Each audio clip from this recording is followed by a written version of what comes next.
Across the boundless ice, the wind moved like a dirge, echoing the grief of the downed.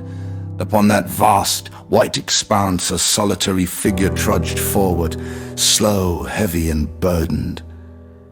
It was the fiend, cradling in his arms the lifeless body of Victor Frankenstein, his creator and tormentor. His immense frame bent beneath the weight, not merely of the corpse, but of remorse so crushing it seemed to warp the air around him. Though his appearance was a horror to men, skin yellowed and taut over sinewed muscle, hair black as pitch, teeth unnaturally white, lips thin and livid, eyes dull and sunken. Here was in his face, as he gazed upon the dead man, something solemn. Reaching a jagged mound of black rock that jutted from the eternal ice, the fiend laid Victor down and began to gather stones with tireless labor.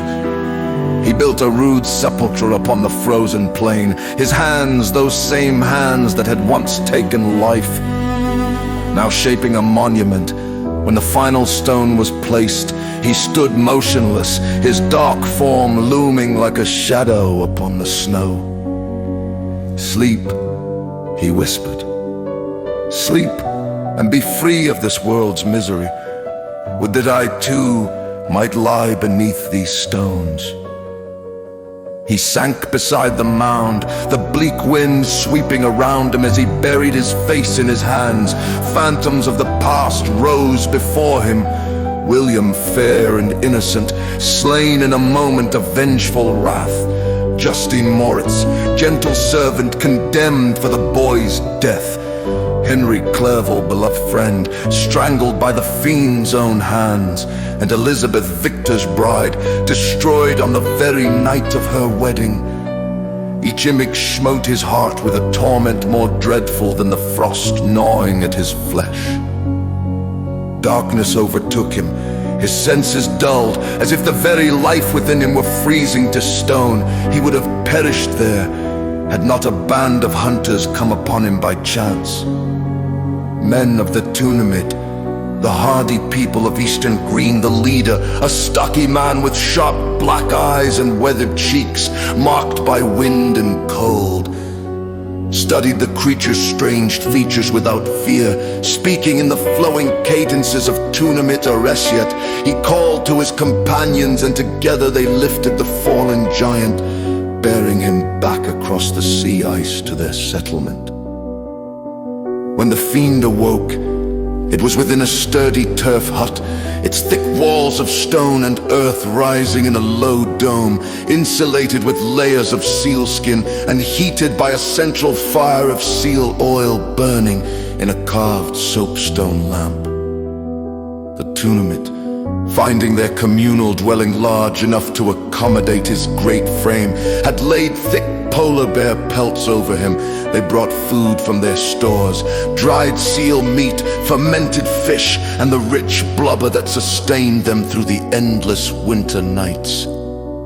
Though they cast curious glances upon his visage, they did not shrink from him. Their manner was calm and practical, as though they saw merely another being in need of shelter, different only in size and the strange pallor of his skin.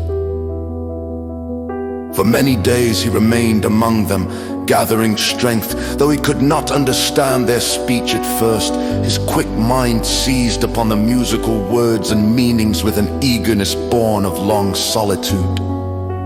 Within a month, he had learned enough of their language to share in their stories of Nanak, the great white bear, and Puisi, the breathing holes where seals came to the surface.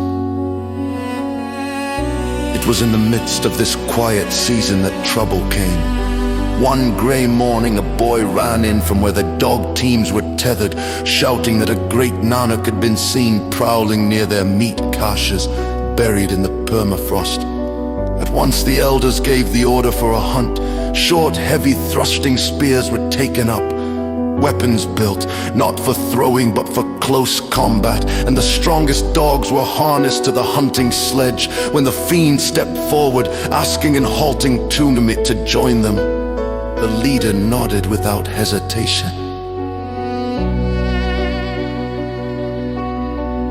They found the bear upon the wind-scoured ice. A great male, gaunt from winter hunger, its cream-colored fur rippling in the Arctic wind. At sight of them it turned, massive head lowered, and advanced with the deliberate, rolling gait of a predator that had never known defeat.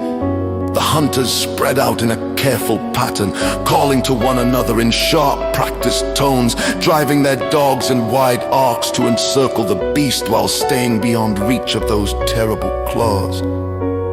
Then, with a roar that seemed to shake the very ice beneath their feet, the bear charged, scattering the howling dogs. One hunter slipped on the treacherous surface, and in that instant the fiend leaped between him and the oncoming mountain of muscle and fury.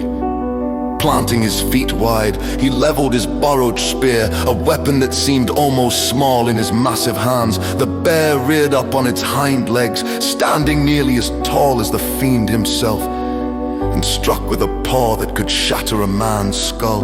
But the fiend sidestepped with unnatural speed, driving the heavy spear deep into the bear's ribs behind its shoulder. The iron-tipped weapon struck true, piercing through blubber and muscle. The bear bellowed in rage and pain, twisting with desperate strength to seize him in its jaws.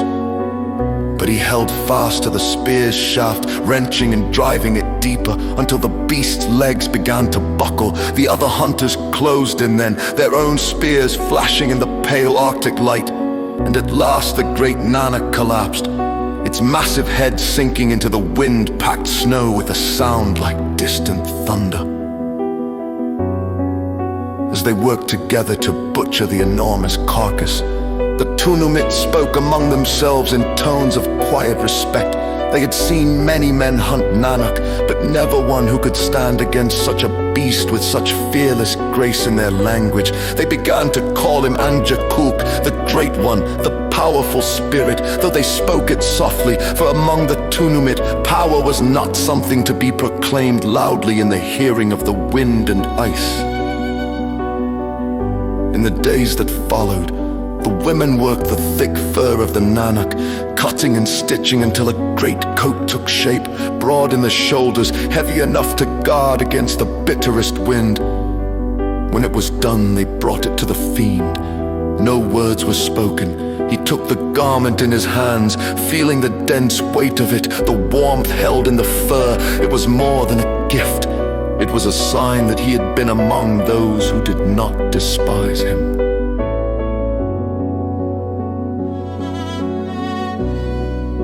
One evening, as the pale sun dipped beneath the horizon and the sky turned to a deep, mournful violet, the leader of the hunters came to him. Together they stood outside the turf hut, looking out upon the frozen sea where the winds whispered over the silent plains. "You must go and be with your people," the hunter said, his voice calm and firm, as one man might counsel another. The fiend's yellow eyes glistened in the dim light. "I have no people," he replied, his tone heavy with certainty. The hunter regarded him steadily. "You do," he said at last, "you just have to look." The words struck the fiend with an odd force, as though they were both a truth and a riddle. He turned his gaze upon the horizon, where ice and sky met in a line of cold fire. No sign of life stirred upon the white desolation, yet something in the hunter's words ignited a faint spark of hope within him, a belief that perhaps he was not destined to be forever alone. He inclined his head in silent gratitude, then set his steps towards the great unknown, leaving behind the warmth of the turf hut and the quiet kindness of those who had saved his life.